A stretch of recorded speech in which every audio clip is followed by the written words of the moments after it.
Salut à vous toutes et à vous tous, Franz Jean-Baptiste, point sur les i.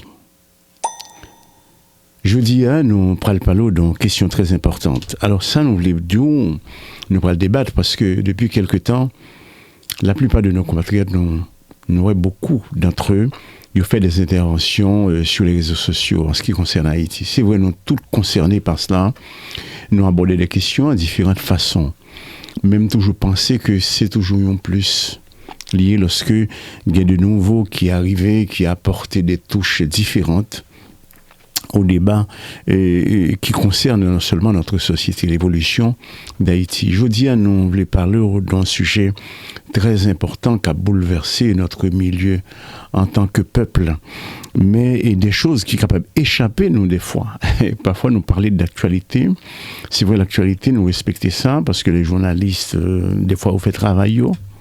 Mais ce n'est pas toujours le cas selon les circonstances, non, pas toujours le cas.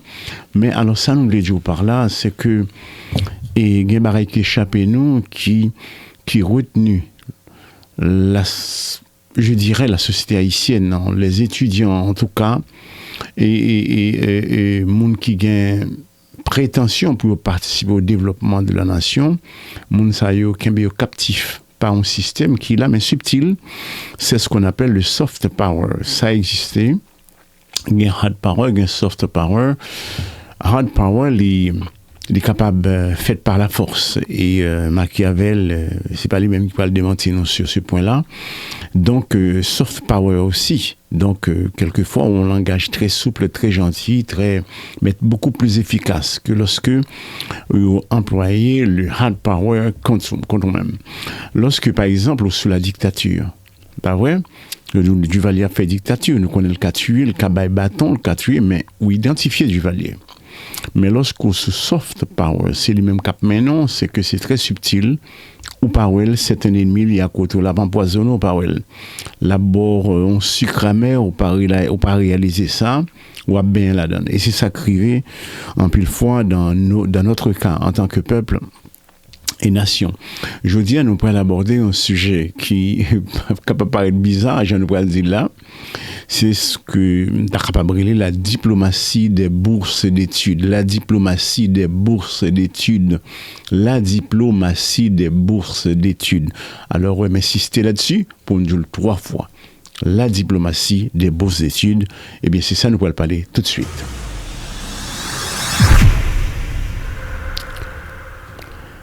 Eh bien, mesdames et messieurs, n'a pas dire encore bonsoir.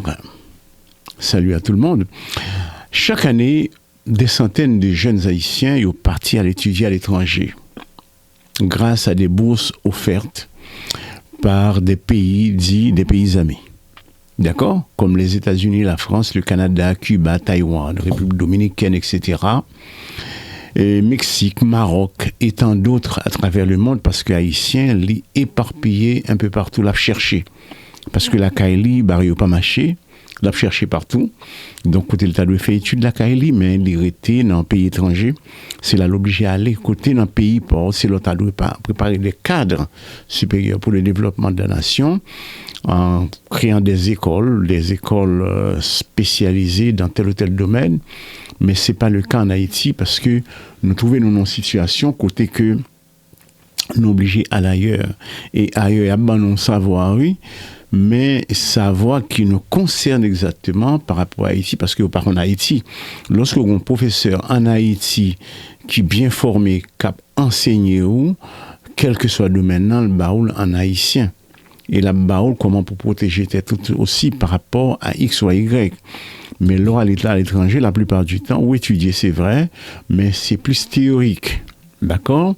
La plupart de nos jeunes qui étudient. Nous parlons quelle raison nous abordons ce sujet ça aujourd'hui? Comment il est important pour comprendre ça, la diplomatie des bourses d'études. Alors, ça nous relie des pays amis qui donnent des bourses d'études, c'est bien. En apparence, c'est un geste généreux. Très bien, et tout le monde, beaucoup de gens en profitent. Donc, on entend des gens qui à étudier Taïwan, d'autres à l'étudier en France, d'autres c'est au Canada. Donc, les gens qui en Haïti, depuis le paraît à diplôme Sassou, donc il est presque fort égaré.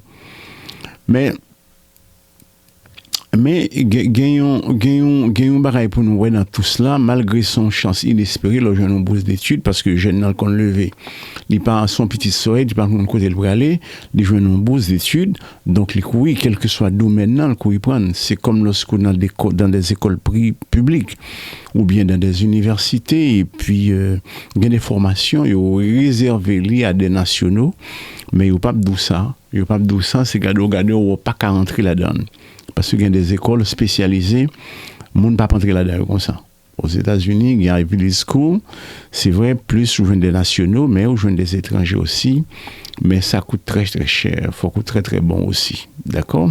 En France, il y a des écoles, des grandes écoles, et là, ça sont l'autre cas encore. L'autre cas d'espèce, c'est mon qui l'école aussi pour former leurs nationaux. Monde qui pour gérer le pays, il n'est pas formé, ça pour même. Donc, lorsqu'on joue une bourse d'études, il faut bien garder qui ça vous l'a dit. Alors, ce n'est pas nous-mêmes, non, tout à fait, c'est l'État, parce qu'on même qui joue une bourse là, même si on tape mon toit, le fait soulier, même si ce n'est pas domaine, on apprendre, parce qu'on a envie de voyager, on a envie de quitter le pays, parce que ça t'aide. Mais ça n'a pas derrière ces offres, bourses d'études, bien sûr, se cache aussi une réalité plus complexe. Ces bourses sont aussi un outil diplomatique et stratégique. Quelquefois, nous ne nous rendons compte. C'est un outil diplomatique et stratégique. Mais nous ne pas toujours rendre compte de ça. Et souvent, ils ont orienté nos jeunes vers certaines disciplines tout en leur fermant les portes de savoir scientifique les plus stratégiques. Par exemple, on peut joindre le monde ouvrir porte de savoir scientifique ou facilement leur étudier la caillou. Ou joindre ça fait nous la diplomatie des bourses d'études parce que ça peut permettre qu'on émerger en tant qu'État pour venir un grand pays, pour venir un pays développé. Donc on va joindre ça là-dedans, d'accord? Donc c'est dans d'autres domaines. Les chiffres clés de l'UNESCO par exemple, d'après l'UNESCO, près de 15 000 Haïtiens étudient à l'étranger chaque année. Les destinations principales sont, par exemple, les États-Unis. Environ 4 000 étudiants, Canada, 3 500, France, 2 500, République dominicaine, ou 1 200, et le reste réparti entre Cuba, le Mexique, le Brésil, le Maroc, Taïwan, etc. D'accord? Alors, même des pays africains participaient dans ça. Il y a des Haïtiens qui ont étudié aussi en Afrique. Mais ça viendra probablement un jour. On a fait avec fierté parce que l'Afrique, il prend un chemin là qui montre nous l'Afrique sur la bonne voie. Mais ça viendra un jour. Mais lorsqu'on a regardé de plus près les disciplines côté offri, bourses d'études, ça c'est alarmant. C'est très alarmant. Plus de 60% des bourses concernent les sciences sociales. Est-ce que vous entendez? Le droit, la littérature, les relations internationales, la théologie, le journalisme, l'économie, c'est des choses comme ça. Anthropologie, ethnologie, et des choses comme ça. Vous êtes capable de comprendre ça? Est-ce que c'est pas important? Bien sûr, c'est important. Mais lorsque vous partez sur la base du développement, vous ne pas partir à barrer ça. C'est important. Et c'est comme lorsqu'on finit de manger. Lorsqu'on finit de manger, on a besoin de dessert. On a besoin de dessert, n'est-ce pas? Pour jouer un dessert là, pour manger, lorsqu'on bien le dessert fait du bien en plus de finit de manger. Alors, ça en pile là dans ces desserts, mais nous pas rendre compte, nous prenons pour plat chaud, nous manger. D'accord? Alors là, bien regardez, à peine 15% concernent les sciences appliquées, comme l'ingénierie, les mathématiques, la médecine spécialisée. Bon, c'est ça nous joignent. Par exemple, je dis, très rares sont les Haïtiens qui obtiennent des bourses en intelligence artificielle. Et pourtant, nous sommes en plein cœur de la révolution industrielle. Côté que maintenant, il y a un monde qui parle dans le domaine de l'intelligence artificielle, on va saisir pour ça, on va bien qu'on est illettré demain. Il y a un peu de monde qui va tomber illettré là. Hein? Même à un moment donné, lorsque tu parais avec l'informatique, n'est-ce pas? Tu as une méfiance. Me songez ça. Tu as une certaine méfiance. Moi-même, tu fait partie du monde ça, même tu es quand même une plus souple, là, parce que tu es déjà étudiant à l'époque, dans les années 80. Alors, tu as accepté ça. En France, participer, malgré le coût informatique que tu as baillé, tu paraît un petit peu flou, ne pas te conserver vraiment au départ. Mais c'est très important pour me faire. Mais c'est comme ça, l'intelligence artificielle vient débarquer sous nos aujourd'hui. Par exemple, je pourrais voir des milliers de métiers qui peuvent disparaître, mais il y a des milliers de métiers aussi qui peuvent venir. D'accord? Grâce à l'intelligence artificielle. Par exemple, il y a des gens qui fait encore pour eux, pas des gens qui translate pour encore, monde ça va souffrir, translation. C'est vrai. C'est vrai que l'intelligence artificielle vole beaucoup mieux que être humain. On ne rend compte de ça? Ah ben oui, c'est comme ça lié. D'accord? Donc, ce qui fait que, et nous, notre phase là dans le monde, je dis, très rare comme nous se disons, sont les Haïtiens qui obtiennent des bourses en intelligence artificielle, biotechnologie. D'accord? C'est tout ce qui concerne la vie, comme si que la biotechnologie, ou capable d'apprendre pour appliquer tout ce qui concerne la science de la vie en général. Donc, l'entrée dans le cadre de la médecine, aussi bien dans les plantes, si on fait l'agriculture, est très très important. L'on en biotechnologie. D'accord? Énergie nucléaire, robotique, exploration minière ou aéronautique. Lorsque nous parlons de bagaille ça semblait que nous loin en pile, c'est pas bagaille pour nous parler haïtien parce que haïtien c'est si mal nous avons besoin je dis pas gros bagaille ça. Attention. Dans la troisième révolution industrielle nous est là même lorsque nous avons raté 20e siècle là. Il est passé sous nous comme nous connaissons Haïti, son pays, aucun bien en otage, nous connaissons, nous pas plein sous ça, non, mais nous connaissons aucun bien Haïti en otage. Lorsque aucun bien en otage, c'est chaîne non péto sorti là-dedans. Et pas d'autre bagaille qui a pété chaîne non sorti là-dedans que l'éducation. Et pendant longtemps, on a plaigné, on a dit Haïtien très fort, ou pas c'est seule référence nous gagnons, c'est 1804, l'indépendance, bataille des Berthières, nous t'es battu les Français. Oui, c'est très important, c'est une fierté nationale. Nous t'es fait vraiment. Mais nous pas qu'à prendre comme seule référence. D'accord, nous avons besoin d'autres références encore. Nous avons besoin de commencer à parler de quelques héros en matière scientifique. Nous, les héros, alors on peuple libre, par exemple, un héros. C'est parce qu'on n'est pas libre qu'il faut capable de jouer un héros. Donc, on peuple libre, pas un héros. Mais, et je dis, si nous arrivé, nos compatriotes, certains de nos jeunes, t'es arrivé percer sur le plan scientifique, faire des choses extraordinaires, mais aider pays à avancer, donc nous t'avons considéré comme des héros nationaux, notamment dans le domaine de l'intelligence artificielle, ça va dérouler là, je dis. Nos jeunes sont encouragés à devenir aujourd'hui avocats, sociologues, diplomates, journalistes, économistes, ethnologues. C'est ces deux choses-là. Mais très peu d'entre eux deviennent ingénieurs en haute technologie ou chercheurs de pointe. Donc, nous sommes obligés de poser peut-être nos questions. Ça. Donc, les formations offertes aux Haïtiens, c'est le domaine des sciences sociales, sciences humaines, sciences sociales. Alors, pour qui ça déséquilibre ça a fait?